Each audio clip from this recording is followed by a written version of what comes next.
welcome back to Boomer Bust, the NFL Fantasy Football Podcast.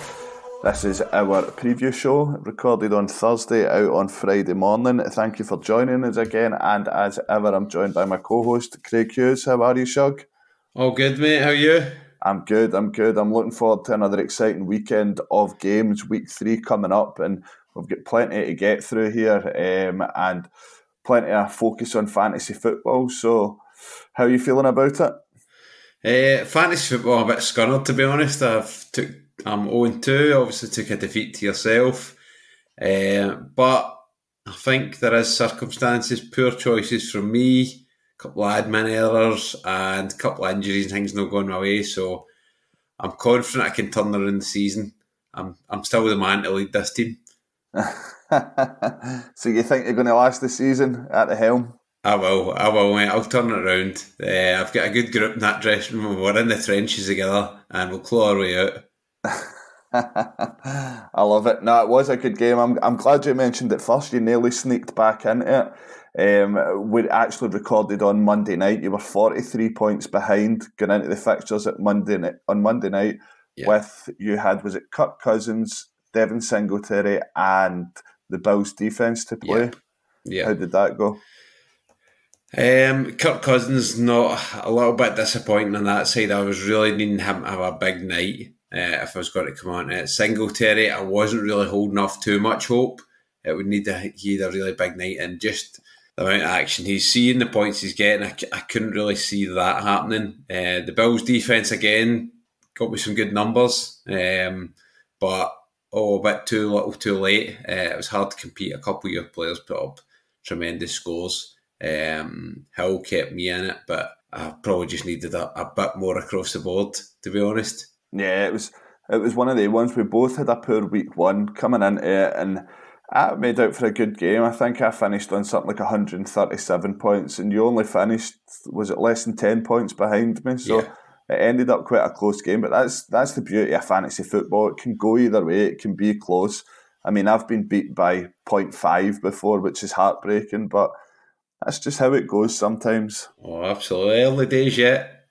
Listen, and this is for folk that are listening that aren't very familiar with fantasy football, maybe their first seasons. Like, hang in there. Like, most of my seasons, I start off terribly. I don't know what it is. Maybe I'm poor at drafting. I'm not really sure. But I think the first time I played fantasy football, I lost my first 6 games and then went on to win my next 6 and gave myself a chance at the playoffs. So it can be done. It just shows you a player hits a hot bit of form, or there's injuries in other parts of the league. Trades start to fly about because of that. And can happen really later on in it. It's I don't think you said it last week. I don't think there's much in between all the two teams I've been on, all the teams in the league. To be honest, I think I look through and I see everybody's got something about them anyway. Yeah, apart from 4 teams in our 12-team league, everybody's 1-1. Which is very competitive. It's good, but for the likes of people that are getting beaten, the worst thing you can do in fantasy football, and I'm not talking about you, Johnny, is chuck it 3 weeks into the season. If you go 0-3, like, hang in there, like, gamble on your waiver wire, pick up players.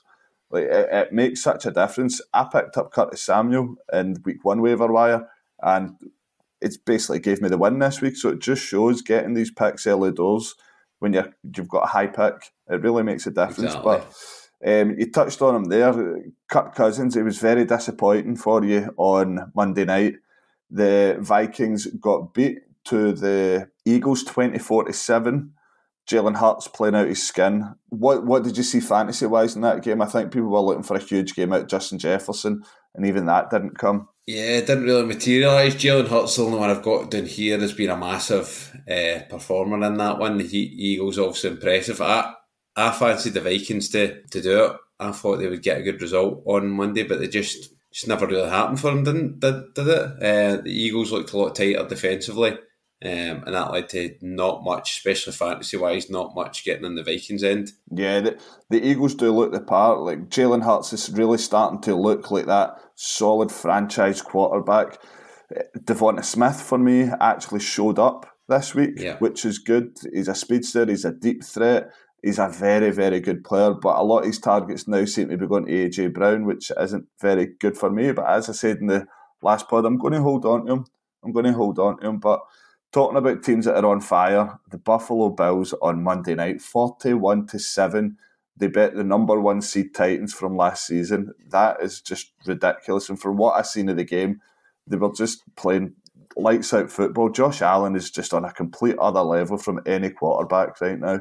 I 100% agree. I mean, we both tipped them to win the full thing at the start of the season, and I think we're looking at it for could be in a great shout. They look unstoppable at the moment, both offensively and defensively. They look so hard to beat. High scoring, winning by huge margins. That they're on fire. Josh Allen, as you said, I think he's potentially could be the top quarterback there this year. Yeah, and you're saying they're on fire, they're winning with big numbers. They're beating big teams. Exactly. Aye. Yeah, the Titans are a good side. I know they've not looked the part this year, but they're a good side. I know I'll probably contradict myself later in the show when we get on to the predictions, but we're here to entertain, aren't we? Exactly. I can't jump past this without mentioning the name Stephon Diggs. My God, man. I was disappointed that Gabe Davis was out because I've got him in my team. He's my number 1 wide receiver. But Stephon Diggs, man, he is just ridiculous. Outstanding, isn't he? He's who's got him at the moment? I'm not sure. Let me have a quick... I don't see him going anywhere, to be honest with you. I think you could throw a lot at that, but... He's number 1 in the game right now. In our league, WR1 for the whole of fantasy football just now. Currently in Toasty's team of all people. Week 1 scored 26.2 points against the Rams. Week 2, 44.8 points. That is unbelievable. We're talking over 70 points. Frightening, eh? Aye, over 70 points after week 2. That's frightening. Absolutely frightening. Considering Martin in our league only scored 88 points this week, Stephon Diggs has nearly scored more than him alone. Unreal. I know. But we move on. I think we'll just jump straight into things and we'll talk about our sit 'em start 'em for this week, for the week coming ahead. We've went for 2 choices each, who we feel. Obviously, not the big standout choices. You've got to start Stephon Diggs this week. Of course you do. We've went for the kind of ones that people might be dithering about, where we can maybe lend a bit of amateur advice from what we see from our perspective. So I'll kick us off, and while we're talking about the Bills, I'm going to say sit 'em for anybody that's got Isaiah McKenzie. I know a lot of people might have been very disappointed with him. The fact that Gabe Davis was out that week there, you would have thought, right, all his targets are going to go to Isaiah McKenzie. They didn't. Yeah. They went to Diggs. He was basically the solo target. McKenzie get targeted very little, 3 targets, 2 catches, and only 37 yards. And again, that they scored 41 points. Scored a maximum of 5.7 points, which is extremely disappointing, considering he's a player that folk tipped heavily as a sleeper. So for me, whether Davis is back, I wouldn't be starting him anyway. Yeah. If Davis is out, I still wouldn't be starting him, so I'd be looking to sit him. What about you? Who do you got for your first sit him? First sit him, I'm going to go Russell Wilson. I think he's had a bad start to the season. If you're going quarterbacks, he's a pretty bad start to the season, and I don't see the Broncos getting much joy this weekend. So I've went to quarterback. I wouldn't be looking to either bring Russell Wilson in or to start him. Yeah, he's becoming a wee bit of a laughing stock there, which is crazy to think about given who he is and what he's done in the game. I mean, we talk about it. It shows you it's not just over here where people, lack a bit of patience and judge people quickly in sports when they've played a few games. It's everywhere until the expectations are on, and yeah, it just seems to be the Broncos fans seem to be right on his back just now. But again, I don't see him producing this weekend. I don't see him delivering much, to be honest. Nah, not at all. I can see where you're going with that. With the likes of Jerry Jeudy being out, and I think he's out. I expect him to be out. Tim Patrick obviously out as well. That's why I'm going to jump into my first stardom as Courtland Sutton. I know you said dropping Russell Wilson if he's on your bench, but I still think he'll give enough production to Courtland Sutton. When Jeudy went off at the weekend, Sutton just seemed to be the target that got the ball every time Russell Wilson got the ball in his hands if they weren't running it. He got 11 targets versus the Texans and scored 19.7 fantasy points, and could have been more had he kept his toes in for a 2-yard touchdown during the game. So Courtland Sutton, for me, is a must start this week. What about you? What have you got for starting your first one up? Start him, I'm going to go, you might not like this one because he's up against the Giants, but I'm going to go Tony Pollard. Right, okay. So I think he's been one of the top 3 scoring run backs in the last week. I think so, yeah. He had a strong week last week. So I believe despite their quarterback problems, I do think it could be a big week for him. I think Tony Pollard's one of those ones that's on the outside, you wouldn't regard him as one of the top running backs, but I think he could be getting some serious points for you the next few weeks. Yeah, he's currently RB21 at the moment. Last week he scored a total of 19.8 points.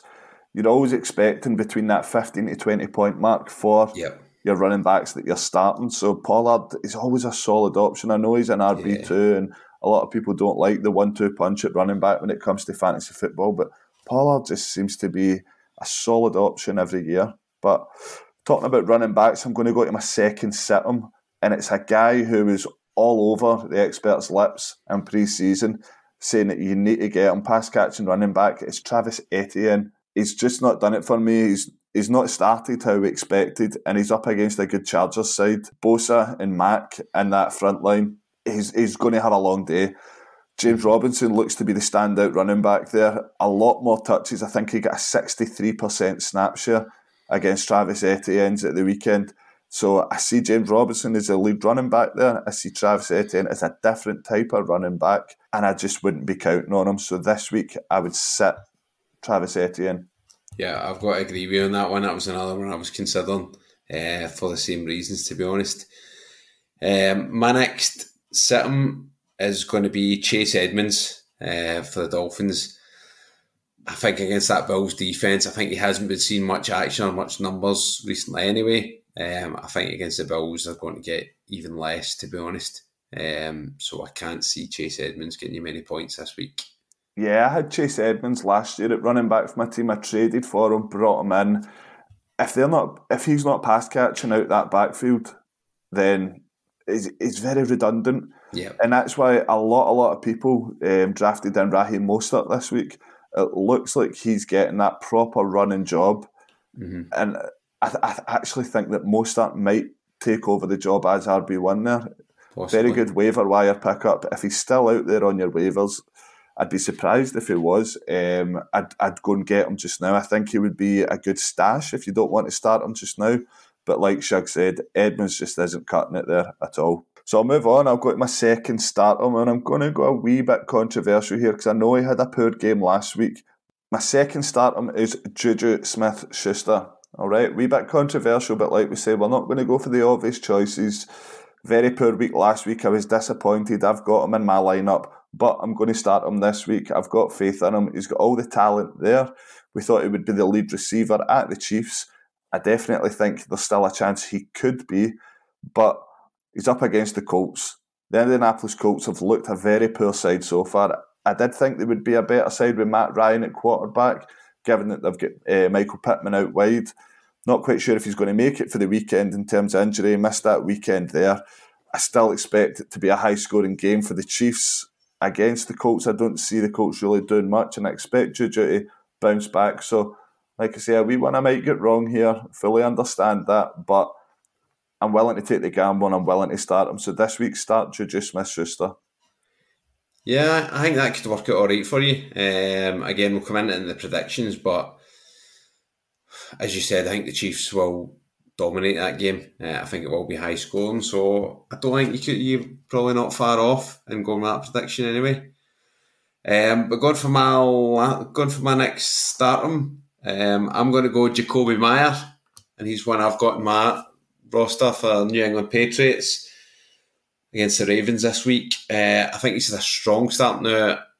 I'm not saying this guy is going to be one of your top men in your fantasy football this week, but very, very decent. He's becoming a very, very dependable player in fantasy. He's starting to rack up solid amount of points. Over 10 points he can give you for that. Quite happy with that. So I think he's one that I'm going to start this week. Yeah, so what you're kind of saying is if you're swaying in that flex spot or you're swaying Yep. in that wide receiver 3 sort of spot that you put aside, he's your man. I do like it. The amount of points that the Dolphins racked up against the Ravens last week, over 40 points. Mm-hmm. Ravens don't look great defensively. You've got, what are we talking, 5 throwing touchdowns from Tua against the Ravens last Yeah. week? Two of the wide receivers who racked up 4 and a tight end, which racked up 1. So, yeah, I think you're bang on the money there with Jacoby Myers. But no, we'll move on. We'll go for the predictions in the games this week. All right. Going to start off with Derby game. It's the Steelers at the Browns. Who have you got for this one, Shug? This one I was really unsure how to take. First I thought the Steelers, thought it enough, but I do think the Browns will bounce back. I think they absolutely threw away the game last week. I think they'll be a bit sharper. I didn't really expect much of Steelers at the start of the season.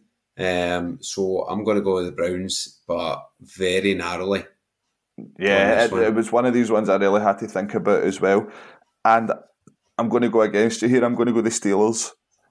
I'm fully expecting Najee Harris to have a big game just because I've got him in my fantasy team. Yep. I think he's got to get going at some point. I remember last year drafting him and he didn't get going. I traded him away, but he then got going. I think he scored over the course of the season over 300 points, racking up some big games. Fully expect him to get going here. That's why I take the Steelers in this game. But Saints at the Panthers, easy one for me. Panthers are trash. Saints defence look pretty solid. I'm going to go the Saints here. I really like the Saints in terms of Michael Thomas. He's getting going. I'm not so sure about Jameis Winston. Yeah. And he's got a good backup wide receiver room there. Chris Olave and Jarvis Landry both look good. So, yeah, I fancy the Saints. I fancy Michael Thomas for a big game there for anyone who's got him in fantasy. You should be starting him anyway, but Michael Thomas in that game should be a nailed-on starter. I think that's the words I'm looking for. What are you thinking there? I'm going to agree with you, the Saints to bounce back this week. I'm hopeful as well that Kamara makes a return. The Golden Goose. I'm not sure if he's going to be back. Yeah, I've had no word of it either. No. But it's a rib injury. These things aren't always comfortable, are they? But yeah, I think you need him back, if I'm being honest. Fantasy-wise, I certainly need him back. But no, I think the Saints, I think they'll win it quite convincingly, a bit to spare. Saints go marching on.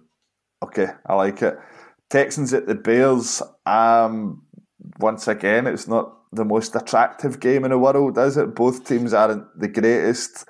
I don't think they'll do much with the seasons. The Texans have surprised me a wee bit. Davis Mills at quarterback's been very decent. But nah, I'm going to go the Bears here. The Bears at home seem to get the job done. Aye, I've got to agree. Texans looked really poor. Bears obviously won their first game. Went so great second. I think the Bears edge it for me. Though I think they'll have enough. I think they've had their own offensive issues, but I think they'll have enough to beat the Texans. Yeah, and I'm looking there as well. David Montgomery, I think, is really starting to find his feet at the Bears at running back. I know someone picked up an early Khalil Herbert through trades, but I think Montgomery is really starting to get going there. Good player. Daniel Mooney really hasn't done it. They seem to be a run-first team, the Bears. So if you've got Montgomery in your fantasy team, I'd be starting them. If someone doesn't really fancy him in your league, I'd be looking to trade for him and get him in. He looks like he's got a predominant role in that offense. But Montgomery Burns. Montgomery Burns. Imagine him as a running back. Excellent. Anyway, next one up, we get the Chiefs at the Colts. I don't think I even have to ask you this one, and I've already said my piece on it. Chiefs easily by a mile. Yeah, absolutely. I think it's a huge game for Matt Ryan to try and make his mark back amongst the top, but ultimately I just think the Chiefs have far too much in this game, and I don't think anybody can predict anything other than the Chiefs win. Yeah, that's an easy one. Anyway, we spoke about it already, but you didn't give me a prediction, and I'm not sure where you're going to go with this, but we've got the Bills at the Dolphins. I mean, I would love to see the Dolphins again. Absolutely love to, but I'm not going to.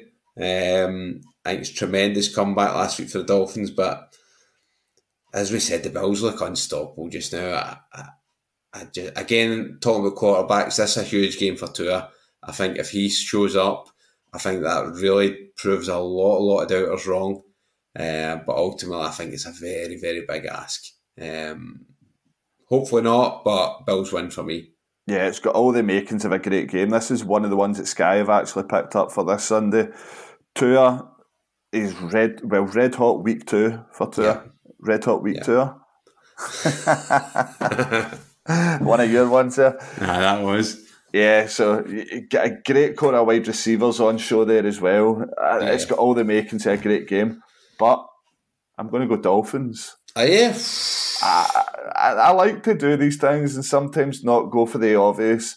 I think the Bills have been playing out their skin. I think they've peaked. I don't say that very lightly. That will come back to haunt me. Nah, it's one of the ones I think sometimes you see it when a team's flying and they can get a wee bit complacent and someone just sneaks in there. That comeback one will have the tails up at the Dolphins. And I hope you've seen what I've done there. I did enjoy that. I think if the Dolphins were to pull it off, I think for them to go, given a fairly tough start to the season, if they're to go 3-0 after coming back against the Ravens and then beating the Bills, it would send kind of shockwaves through the NFL and make them a real contender. But personally, I can't see it. Nah, I can see where you're coming from, but I like to be a wee bit controversial here. But next one up, it's the exciting Detroit Lions at the Vikings. Yep. Who have you got here? I've got the Vikings for this one. I think Kirk Cousins, I fancied him last week. I think him and Justin Jefferson will have a decent day there. Hopefully they get the win. I think they'll have enough to beat the Lions. Yeah, I'm going to go the Detroit Lions. I've really liked to look at them. I think off the back of the hype of Hard Knocks, I've took a wee soft spot for them. Amon-Ra St. Brown last week was unbelievable, and he's becoming once again one of the top wide receivers in fantasy football. Like, there's no doubt at all. Like I say, he's a nail-on starter.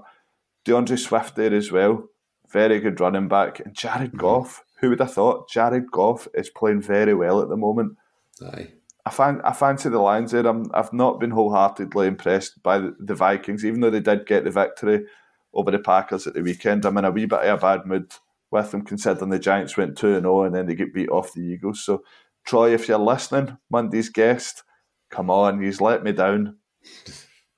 Anyway, move on. Ravens at the Patriots, mate. Who have you got here?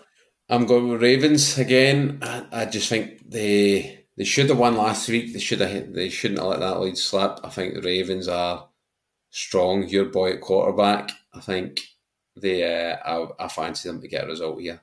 QB1 in fantasy football right now, Lamar Jackson. Can I disagree with that? I can't disagree with you there. Ravens, I think the Patriots have been a wee bit mediocre.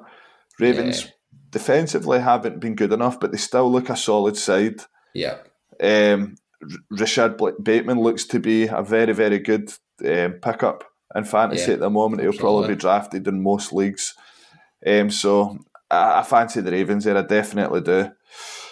Next up, the disappointing Bengals at the exciting Jets. I don't know how I've come up with both the describing words for both teams, but I'm going to go the Jets here. The Bengals have just disappointed me so much this season.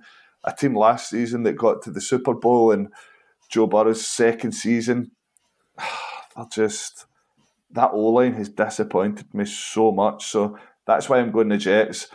I think very much that Garrett Wilson would have been the number one pickup in everybody's waiver wire Wednesday morning. No doubt about it. And yeah, the Jets, they're getting going. They look a decent side. So that's why I'm going the Jets for this one. I'm going to go the opposite.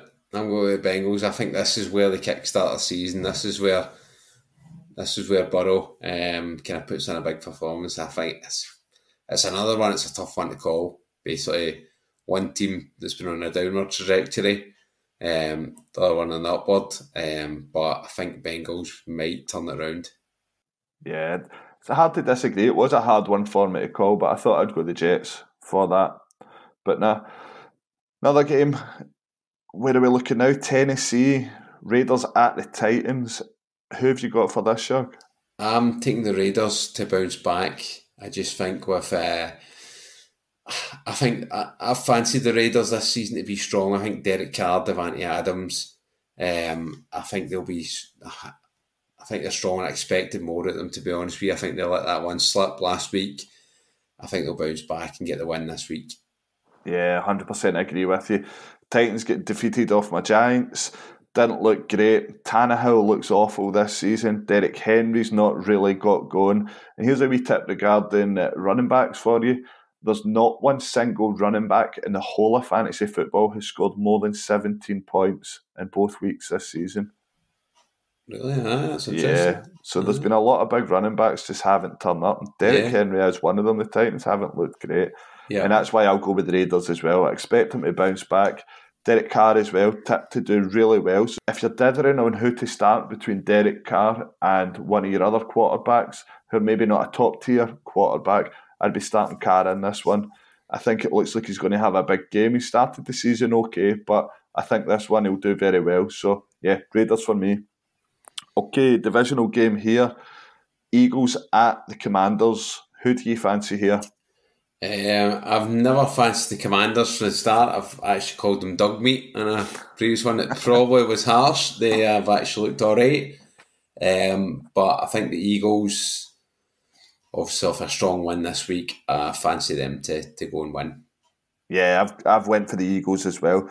Although the Commanders are better than what I thought, and another crazy stat as well, Carson Wentz is a top 3 quarterback going into week 3 in fantasy football. I know, but I thoroughly expect him to fall off a cliff at some point. I think so. Yeah, I've went the Eagles. They look really good, like we spoke about earlier in the show. Jalen Hurts is playing out his skin. Devonta Smith really coming into his own in week 2. Should carry that on into week 3 against a poor Commanders defence. So that's why I'm going Eagles as well. Yeah. Next game, we've got the Jags going to the Chargers. Easy one for me. I'm going to Chargers. Although the Jags have been good and they really look like they're starting to get the wheels in motion, I just still fancy the Chargers. They're an excellent side. I think they'll do well. Defensively look strong. Offensively look strong. Even without Keenan Allen, Mike Williams had a huge game last week in the nicest possible way. I hope he's out for this game as well because I've got Mike Williams in my fantasy team. So, yeah, Chargers all day for me. I agree on that one. I think if Herbert doesn't play, I think the Chargers might struggle a wee bit, but I still think they'll have enough to get the win. But I think that's what could change it a wee bit for me. But I still fancy Chargers. Yeah. Next up, other team from LA, the Rams are at the Cardinals. I'm going to go with the Rams here. Just a strong side. Yeah. Cardinals look good in offense, carried by Kyler Murray at the weekend. Easy one for me, I'm going the Rams.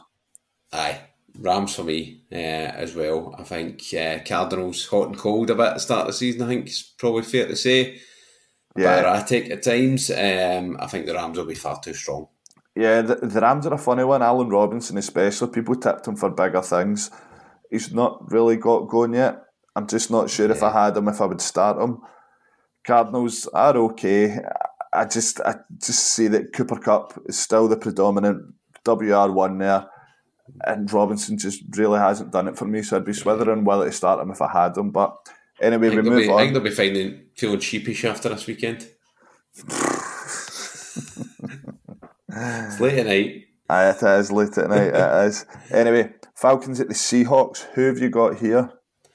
This one again was a very, very tight one for me to call. And literally I'm putting it in slight home advantage. I'm going to go with Seahawks. But again, I don't think there's much in this game, to be honest. Yeah, I'm going to say Seahawks for me. There's not much in it. I've quite liked Geno Smith so far, more than I thought I would like him. I think the Seahawks are still an okay team. I didn't expect him to do much this season, but I'm going to go the Seahawks. In terms of the Falcons, Mariota's looked okay. But Drake London looks like an unbelievable pickup there. I think he's now favourite for Offensive Rookie of the Year. Scored over 24 points last week. Drake London is a must start this week, although I have went for the Seahawks. So here we go, another good game for the weekend. Could be the last time we see these two quarterbacks going against each other. to stick on Hall of Famers. The Packers against the Bucks.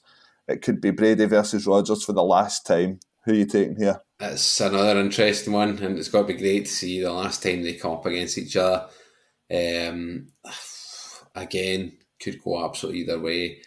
I just think the Bucks have shown they've got what it takes to get wins just now. I'm going to go with the Bucks. Yeah, I'm saying the same as you. I'm going to go with the Bucks. Tom Brady at quarterback knows how to win and win ugly sometimes. They've been winning ugly. An ugly win against the Saints at the weekend there in week 2. Yeah, I thoroughly expect the Bucks. I think the Packers have got the making of a good side. Mm-hmm. I think they're going to be a bit run heavy. Alan Lazard started to find his feet a wee bit in week 2, but I just don't think Rodgers has got going yet, and I just don't think he's satisfied with his throwing options there. So Bucks for me.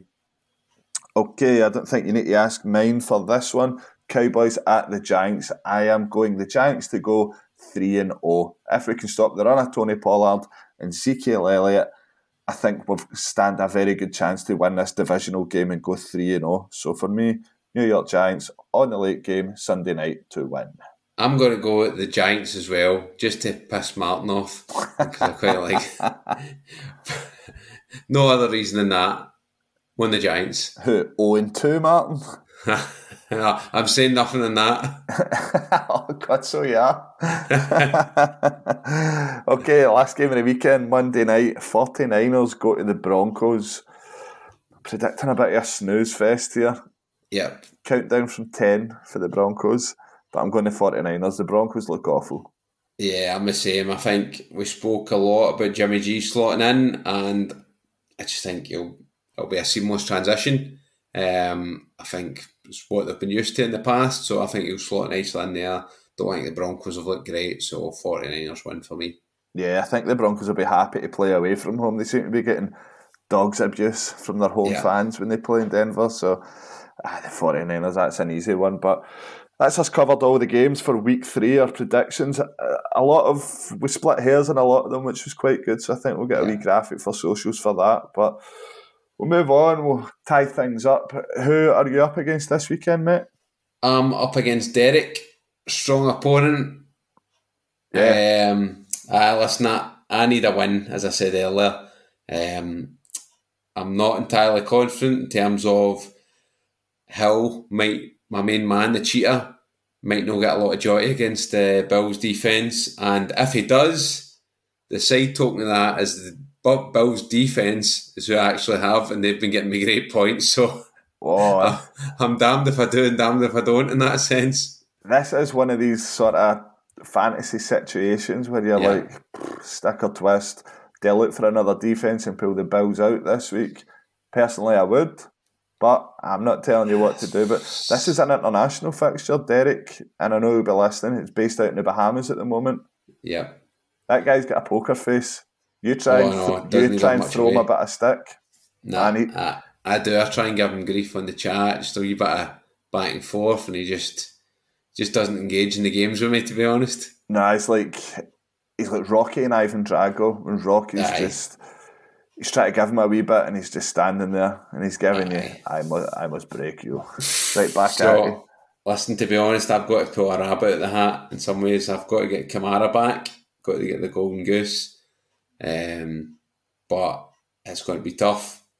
What about you? Who are you up against? I'm up against Roberto. I am projected at 124.96 points. He's projected at 132.53. He's got the number 3 quarterback in all of fantasy football and Carson Wentz at the moment. He's also got a guy you mentioned earlier in Tony Pollard. But I need my big boys to show up. I need Mixon to give me a better week. I need Najee Harris to give me a better week. And if Gabe Davis comes fit, then I think he'll do all right. I managed to pick up Tyler Conklin on the waiver wire this morning, who seems to be a solid pickup. He got 11.4 points week 1, 10 points week 2. Fingers crossed, I think I can grind out and get myself a go 2-1. But now my team's starting to shape up. I'm doing all right. A few good waiver wire picks up. Brought in Irv Smith Jr., who I released recently, but for a tight end, I think he got, 8 targets, which I think is very good for a tight end and a touchdown. Yeah. So I'll keep him on my bench for now. I like Conklin, but that's the way I'm looking at it now. I try and do a bit of dipping even in the trade market. But Yeah, for me, I had an interesting week in the waivers. I picked up Garrett Wilson, which I was very happy about. However, he didn't get comfy in the roster because a trade opportunity came up with Roberto. So I took him and Shepherd because I do have decent depth at wide receiver. Who did you take with Shepherd, sorry? Shepherd and Garrett Wilson. So he took both of those. Okay. So he took both of those. Shepherd was on my bench. And in return, I took Cordarrelle Patterson and Evan Ingram. So I really needed some more depth at running back. I really wasn't getting the points in that area. I picked up, my issues I had with Akers. I picked up wasn't really delivering points, so he comes straight into my starting team. And Evan Ingram, a tight end, it seems as if quite a few of us were looking for tight ends. I think he could be a good pickup. So the deal I think might could work. It's two areas I had to improve, and it's improved them. So hopefully I've not made a mistake in there, but I think it could show you how your waivers can potentially boost you up, even if you don't necessarily need that particular player. It could lead you to getting a trade on the back of it. Yeah, we've got, like you said, the trading in the league's a wee bit strange at the moment. We've got people playing a game, I think, stashing tight ends, knowing that they need them at Toasty. On the other side seems to have something like 5, 6 or 7 running backs, knowing that that's a sought after position. I can see where he's going with this, because when the bye weeks comes in, people are going to want to trade with him, as well as Jordan. Jordan seems to have picked up Everett. He's already got Pitts. And who else has he got? He's got another tight end. He's got 3 solid tight ends. Tony's also got 3. They know what they're doing. They're playing a game. They want us to trade when it comes in. But no, keep picking away in the waiver wires. These guys will be stuck. They'll drop them eventually. Exactly. Everybody knows you lose out if you're too strategic in this game. You just have to roll the dice. That's it. That's it. You've rolled the dice today. I would have gave away Sterling Shepherd. I think you've done well with that one.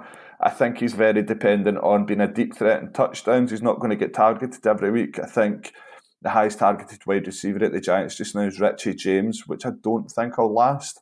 But Shepherd, he's got a poor injury history, although I do love him. He's been a great servant at the Giants. Yeah, I mean, again, I looked at it and I think you can always pick up a decent wide receiver, either in a trade or in your waivers.